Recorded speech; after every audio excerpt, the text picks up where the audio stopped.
In feudal Japan, there was a famous swordsman named Miyamoto Musashi who won over 60 duels in his lifetime without a single loss. When asked about his secret, he said something surprising. He claimed that he never focused on being better than his opponent, but only on perfecting his own technique every single day. This mindset separated him from every other warrior of his time.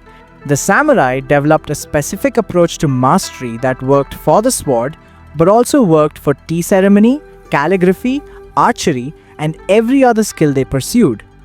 These principles have nothing to do with talent or natural ability. They are about how you approach practice, how you handle setbacks, and how you think about your work. Today we explore 3 samurai methods that will transform how you master any skill in your life.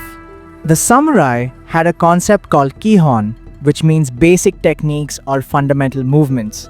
Even master swordsmen who had trained for 30 years would still begin every practice session with the most basic strikes and stances. They never stopped practicing the fundamentals, even after they had learned advanced techniques that seemed more impressive and exciting. This goes against how most people approach learning today. We rush through the basics because they feel boring and simple. We want to move quickly to the advanced techniques that look impressive to others. However, the samurai understood something crucial about how mastery actually works.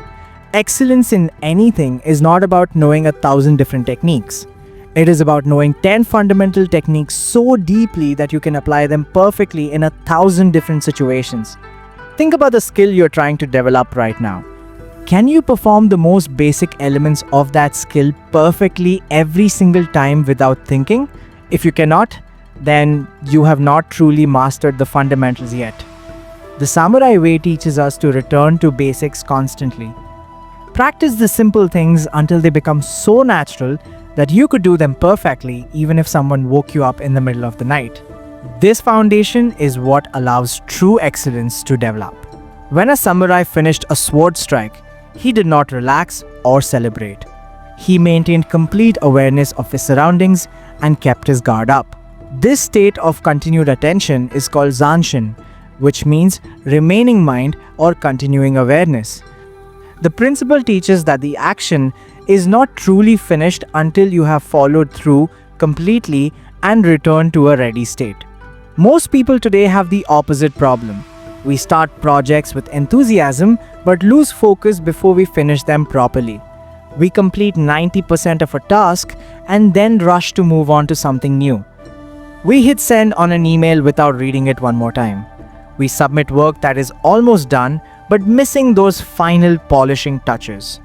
This lack of Zanshin shows up as sloppy work, unfinished projects, and missed opportunities. To practice Zanshin in your daily work, you must change how you think about completion. A task is not done when you finish the main work. It is done when you have reviewed it carefully, fixed any small errors, and made sure it meets your highest standard. When you write something, read it again before sending. When you build something, test it thoroughly before calling it finished. When you practice a skill, do not stop the moment you succeed once. Complete the full set you committed to and then review what you learned. This complete follow-through is what separates good work from truly exceptional work. The samurai trained themselves to develop Fudoshin, which translates to immovable mind or unshakable spirit. This does not mean being stubborn or rigid in your thinking. It means developing a mind that stays calm and focused no matter what challenges or distractions appear. A warrior with Fudoshin could face a larger opponent without fear, receive harsh criticism without becoming defensive, or experience failure without losing confidence in his path.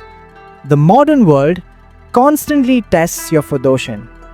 You face criticism from others who do not understand your goals. You experience failures that make you doubt your abilities.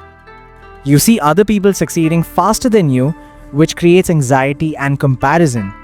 You encounter obstacles that were not part of your original plan. All of these things can shake your commitment and make you abandon the path to mastery before you reach your destination. Building Fudoshin requires you to separate your emotions from your actions. When you feel discouraged, you practice anyway. When you receive negative feedback, you look for the useful information without taking it personally. When someone else achieves what you're working toward, you study their method instead of feeling jealous. This mental strength does not develop overnight. It grows through repeatedly choosing to continue when everything inside you wants to quit. Each time you push through doubt and keep practicing, your Fudoshin becomes stronger. This immovable mind is what carries you through the long journey from beginner to master. The samurai path to mastery rests on three powerful foundations. First, never stop perfecting the fundamentals no matter how advanced you become. Second, follow through completely on everything you do with full awareness and attention.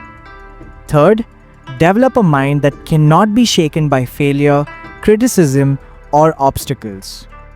These principles worked for ancient warriors, and they will work for you today. The question is not whether this path leads to excellence, because it always has. The only question is whether you will walk this path consistently enough to reach your destination. And write in comments that I will master any skills in my life. Thank you for watching.